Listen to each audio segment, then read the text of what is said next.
दोस्तों, खानाए काबा में एक औरत जोर जोर से पुकार रही थी, ऐ मेरे अल्लाह, ओपले वाली सकीना को क्या दौलत दे दी। तूने बदबू से भरे ओपले वाली के नसीब में खानाए काबा की खुशबू को लिख दिया। दोस्तों, खानाए काबा में पहुंचकर इस औरत की खुशी के मारे टांगें कांप रही थीं। बस एक ही अल्फाज इसकी जुबान से जारी थे, ऐ मेरे अल्लाह, ओपले वाली सकीना को क्या दौलत दे दी।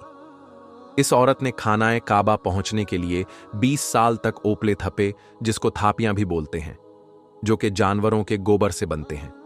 इस औरत ने न कभी भी अच्छा खाना खाया और न ही अच्छा पहना। अगर कभी बीमार हो जाती तो पैसों को बचाने की खातिर दवाई भी न लेती। जब 20 साल के बाद इसने रकम निकाल कर गिनती की तो अल्लाह के घर के दीदार के लिए फिर भी मतलूबा रकम कम थी। फिर अल्लाह ताला का इस औरत के साथ ऐसा क्या मौजिज़ा हुआ कि अल्लाह ताला ने इस औरत को ना सिर्फ खाना काबा बुलाया, बल्कि ये औरत हर जुमा खाना काबा में अदा करती। इस औरत का वाक़िया सुनकर पत्थर से पत्थर दिल भी रो पड़े। माई सकीना को कोई कहता, तेरे हाथों से बदबू आती है। कोई कहता कि इतने पैसे जोड़कर क्या करेगी, कोई अच्छे से कपड़े ही खरीद लो। कोई कहता, तेरे इन कपड़ों से बदबू आती है। माई सकीना को ऐसे जुमले सुनते हुए न जाने कितने साल गुजर गए। माई सकीना गोबर से बने हुए ओपलों को बेचकर पैसे जमा कर रही थी कि वो बैतुल्लाह यानी अल्लाह के घर का दीदार कर सके। वो नबी अकरम सल्लल्लाहु अलैहि वसल्लम के रोजे को अपनी आंखों से देख सके। यही वो हसरत थी जो आज भी उसे जिंदा रखे हुए थी। माई सकीना का शौहर जवानी में ही इसे अकेला छोड़ गया। औलाद से अल्लाह ताला ने इसे महरूम रखा। माँ बाप भी जवानी में अल्लाह को प्यारे हो गए। इस भरी दुनिया में वह अकेली थी। माई सकीना की ख्वाहिश थी कि वो बैतुल्लाह से लिपटकर रो रो कर दुआएं मांगे। इसी तड़प में तपती धूप हो या सख्त सर्दी, वो दिन भर औपले थापती। उसने अपनी कमाई को कभी खुद पर खर्च ना किया। कपड़े खाना जो कोई दे देता उस पर गुजारा करती। अगर कभी बीमार हो जाती तो अल्लाह से दुआ मांग लेती, या अल्लाह, मुझे उस वक्त तक अपने पास ना बुलाना जब तक मैं तेरे घर का दीदार ना कर लूं, तेरे नबी का शहर ना देख लूं। ऐसे ही तड़पते बैतुल्लाह की आस लगाए अपनी कमाई को संदूक में रखती। कुछ दिनों के बाद निकाल कर देख लेती। वो पढ़ी लिखी न होने की वजह से गिन तो नहीं सकती थी, लेकिन वो सोचती न जाने कब बुलावा आएगा, कब वो अल्लाह के घर का दीदार करेगी। इन नोटों को चूमती अपनी आंखों से लगाकर वापस उसी जगह रख देती। वो बरसों से यही सब कुछ कर रही थी। फिर एक दिन उसने सोचा, अब लगता है उम्रे की रकम पूरी हो चुकी है। कल मेरा हमसाया रशीद आएगा और ये रकम मैं उससे गिनवाऊंगी। उससे कहूंगी कि वो मुझे अल्लाह के घर में भिजवा दें। वो रात भर जागती रही। नींद कोसों दूर थी। सुबह होते ही वो इसके टूटे हुए मकान के बाहर जा पहुंची और आवाज देने लगी, रशीद, आज मजदूरी पर जाने से पहले मेरी बात सुनकर जाना। इतने में रशीद की आवाज आई, क्या हुआ? माई सकीना कहने लगी, पुत्र आ जाओ, फिर बताती हूं। ये कहकर वो अपनी झुग्गी में चली गई। उसने सारी कमाई निकाली और एक चादर पर डाल दी। सबसे बड़ा नोट 100 का था। इसके बाद 50-50 के कई नोट, 10-20 और फिर 5 के सिक्के चादर पर बिखरे पड़े थे। थोड़ी देर के बाद रशीद आया। नोटों को देखकर बोला, माई सकीना, ये क्या है? पुत्र, ये तेरी माई सकीना की उम्र भर की कमाई है। जब से तेरा चाचा अल्लाह को प्यारा हुआ, तब से मैंने औपले थापने का काम किया। पुत्र, कभी 20 का काम मिला, कभी 10 का काम मिला और कभी 50 का काम मिला। मैंने इन पैसों को कभी भी खर्च नहीं किया। मैं अल्लाह के घर जाना चाहती हूं। बरसों से जो मैंने जोड़ा वो यही है। बस पुत्र, तू इसे गिन और मुझे अल्लाह के घर में भेज दे। पुत्र, फिर अल्लाह चाहे तो मुझे वहां एक सांस भी ना दे। ये कहते हुए उसकी आंखों से बेइख्तियार आंसू शुरू हो गए। रशीद जमीन पर बैठकर रकम को गिनने लगा। सारे पैसे जमा किए, हिसाब लगाया तो ये रकम 45,850 रुपए बनी। माई सकीना, ये रकम तो बहुत थोड़ी है। मेरा सेठ अभी पिछले हफ्ते उमराह करने के लिए गया तो उसके 85,000 रुपए लगे। माई सकीना, अभी तुम्हें उम्रे के लिए और रकम जमा करनी होगी। माई सकीना का तो जैसे किसी ने कलेजा निकाल लिया हो। वो सोचने लगी कि अब मैं अल्लाह के घर में कैसे जाऊंगी। उसने रोते हुए रशीद को कहा, पुत्र, अब तू जा, मेरा रब मुझे अपने घर में बुलाएगा। माई सकीना कुछ खाए बगैर काम पर निकल गई। अंदर ही अंदर दुख उसे खाए जा रहा था। वो 20 साल से ये रकम जमा कर रही थी और वो रोते हुए ओपले बनाने लगी और अल्लाह से कहने लगी, या अल्लाह, मैं हर सूरत तेरा घर देखना चाहती हूं। मैंने तुझसे कभी कुछ नहीं मांगा, सिर्फ एक ही सवाल किया है, या अल्लाह, इस गरीब की तो एक ही आरजू है, इस आरजू को पूरी कर दे। शाम को जब वो घर आई तो उसे वो बाजी याद आ गई जिसके घर में वो काम करती थी। माई सकीना ने शादी के कुछ अरसा बाद उसके घर में काम किया, फिर शौहर के मना करने के बाद उसे छोड़ दिया। उसका शौहर कहता था कि जब तक मैं जिंदा हूं तू किसी के घर काम नहीं करेगी। माई सकीना ने दिल में दहिया कर लिया कि वो उस बाजी से मिलने जाएगी। अगले दिन वो खूब अच्छी तरह नहाई। उसे राशन के साथ जो सूट मिला उसने वो निकाल कर पहना, बाल बनाए। बरसों बाद उसने शीशे की तरफ देखा, वो कहीं से उम्र रसीदा नहीं लग रही थी। उसने अपनी सारी ख्वाहिशें एक ख्वाहिश के पीछे मार दी। उसने सारी रकम निकाली और एक कपड़े में बांधी, बड़ी चादर ली और बाजी के घर की तरफ चल पड़ी। दोस्तों, माई सकीना जब बाजी मरियम के घर पहुंची तो उसने उसे फौरन पहचान लिया। उससे शिकवे करने लगी, अरे सकीना, कैसी हो? बरसों बाद याद आई, तुम तो हमें भूल ही गई। वो उसे शिकवे करते हुए अंदर ले गई। माई सकीना ने उसे बताया कि उसका शौहर फौत हो चुका है। मैं आपके पास एक काम से आई हूं। बाजी मरियम एक नेक और रहमदिल औरत थी। माई सकीना कहने लगी, अजी, मेरे शौहर अकरम के जाने के बाद मेरी जिंदगी का एक ही मकसद था कि मैं अल्लाह के घर में जाकर उम्रा अदा कर सकूं। मैंने दिन रात मेहनत की, ये मेरी हलाल की कमाई है। मैंने कभी भी बीमारी में इन पैसों को खर्च नहीं किया। बाजी कल रशीद ने सारी रकम गिनी तो उसने कहा कि तुम इतनी रकम से खाना काबा नहीं जा सकती। मैं सकीना एक ही सांस में ये सारी बातें कह गई, बाजी, मेरी तो जिंदगी बर्बाद हो जाएगी अगर मैं अल्लाह का घर देखे बगैर इस दुनिया से रुखसत हो गई। बाजी, तुम साबिर से कहकर मुझे बैतुल्लाह भिजवा दो, मैं सारी रकम लाई हूं। इसके बाद उसने रकम निकालकर मेज पर रख दी। मरियम को माई सकीना पर बड़ा तरस आया और वो सकीना के दिल की तरफ महसूस कर रही थी। उसने कहा कि वो साबिर से बात करके कल बताएंगे। दोस्तों, माई सकीना घर आई। रात के पहर वो कभी उठती, कभी लेटती, कभी अपनी झुग्गी का पर्दा उठाकर सुबह को देखने लगती। फिर उसने वजू किया, संदूक से एक नई झाय नमाज निकाली, अल्लाह से दुआएं करने लगी। माई सकीना को लंबी चौड़ी दवाएं तो नहीं आती थी। वो सजदे में गिरी, उसकी रोते रोते हिचकी बंद हो गई। माई सकीना अल्लाह से कहने लगी, या अल्लाह, मैं तेरे घर के लिए 20 साल से तड़प रही हूं। मेरे पास तेरी रहमत के सिवा कुछ नहीं। मैंने इतने सालों से रकम जमा की, वो भी कम निकली। मैं तुझसे आस लगाकर बैठी हूं। सारी दुनिया तो मुझे छोड़ सकती है, मगर मैं ये कैसे यकीन कर लूं कि तू भी मुझे छोड़ सकता है? या अल्लाह, मेरी एक ही ख्वाहिश है। मैंने ना कभी तुझसे महल मांगे और ना ही कभी औलाद मांगी। मैंने जब भी कुछ मांगा तो तेरे घर का दीदार मांगा।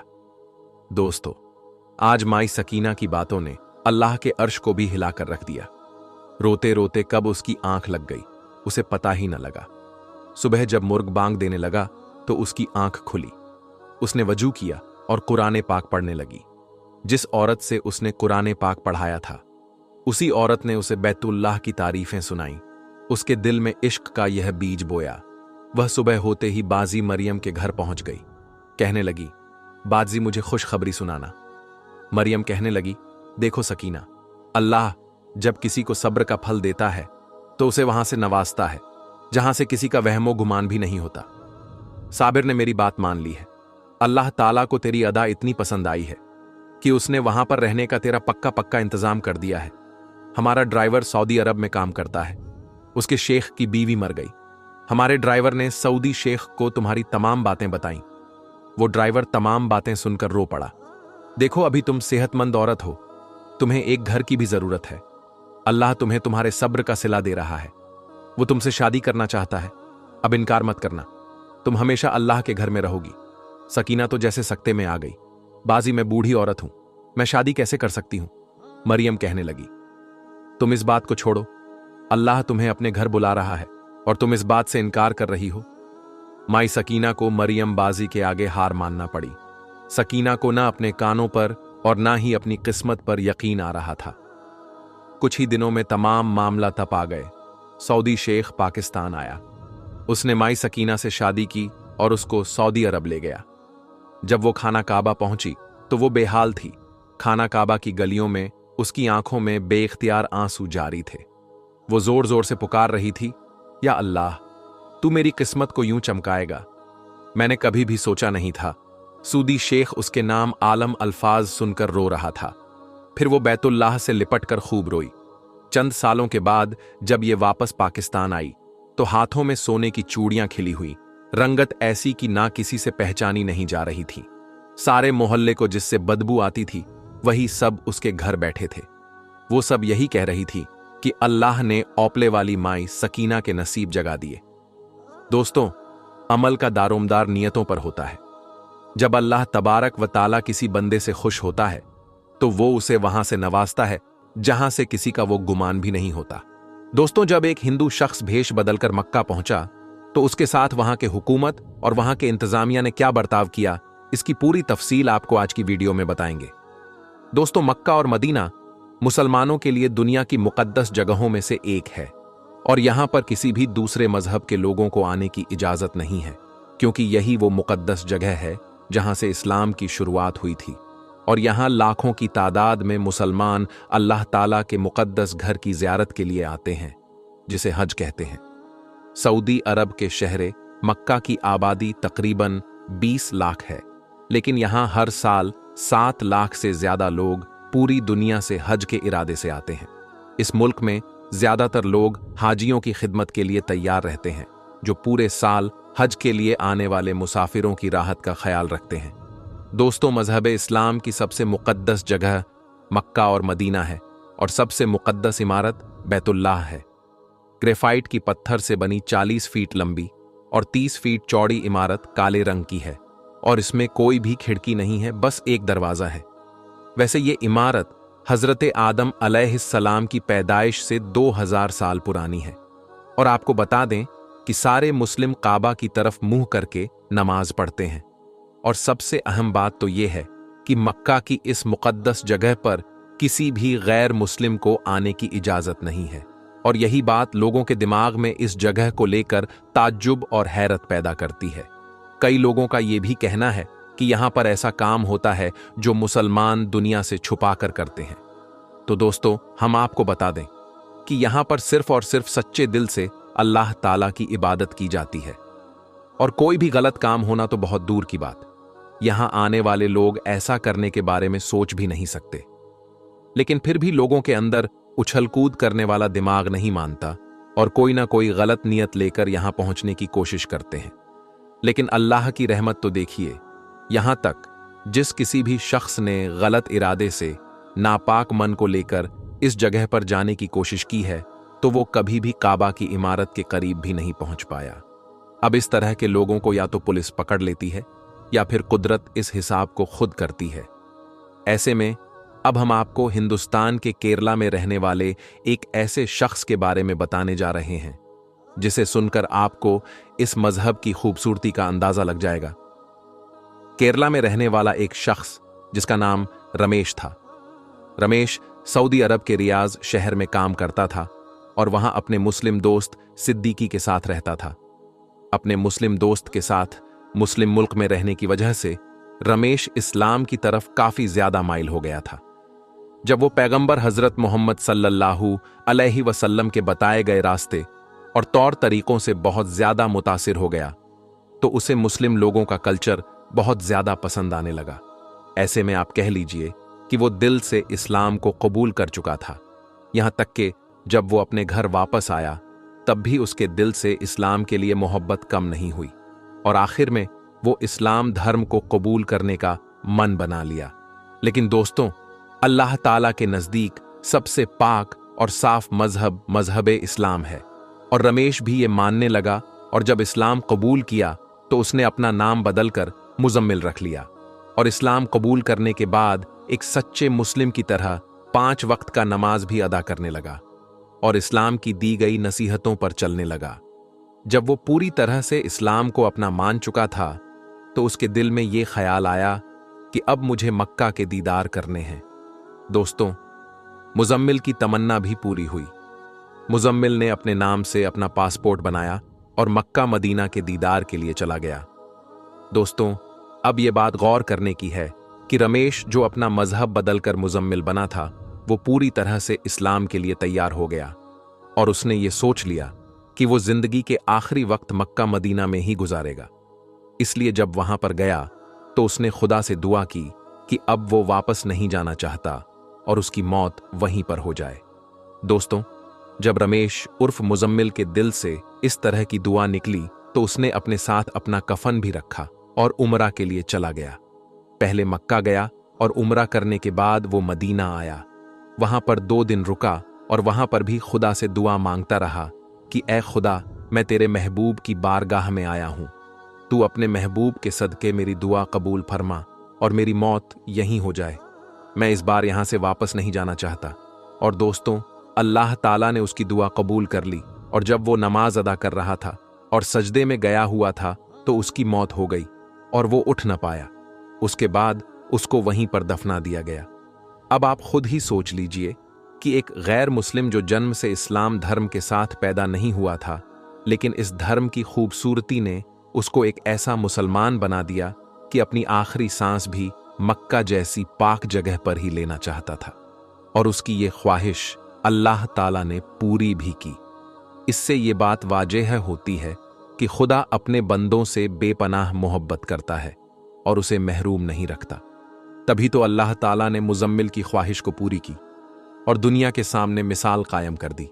दोस्तों, अगर आप सच्चे दिल से अल्लाह से कुछ भी मांगते हैं तो वो आपको मिलता ही है, मगर आपको अल्लाह ताला पर पूरा यकीन होना चाहिए। दोस्तों, अल्लाह ने सच्चे मुसलमान की यही पहचान बताई है कि वो अपने ईमान का पक्का हो और इस्लाम धर्म को दिल से कबूल कर ले। बस यही चीज रमेश ने भी की। उसके मन में इस्लाम के लिए कोई भी खयानत नहीं था, इसलिए खुदा ने उसकी दुआ कबूल कर ली। दोस्तों, इसी तरह एक हिंदू लड़की मुसलमान बनकर हज करने मक्का पहुंची। फिर उस लड़की ने जो कुछ किया वो देखकर सब लोग हैरान हो गए। दोस्तों, जैसा कि हम सब जानते हैं कि मक्का मदीना मुसलमानों के लिए पाक और मुकद्दस मानी जाती है। सऊदी अरब में तो सभी मजहब के लोग वहां जा सकते हैं, मगर मक्का के अंदर तवाफ करने के लिए कोई नहीं जा सकता। वहां जाने के लिए एक ही शर्त है, मुसलमान होना। लेकिन फिर भी कुछ लोग ऐसे होते हैं जिन्हें जिस चीज से मना किया जाता है वो लोग वही काम करते हैं, क्योंकि काफिर को मक्का के मस्जिदुल हराम में आना मना है। और अब एक ऐसी खबर आ रही है कि एक हिंदू लड़की मक्का पहुंची तो उसके साथ क्या हुआ।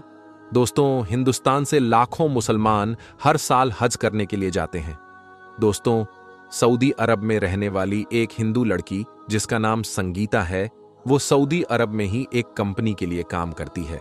सऊदी अरब में उसके बहुत से मुस्लिम सहेली बन चुकी थी। वो अपनी मुस्लिम सहेलियों से बार बार ये बात सुनती थी कि मक्का मदीना में कोई भी हिंदू इंसान नहीं जा सकता।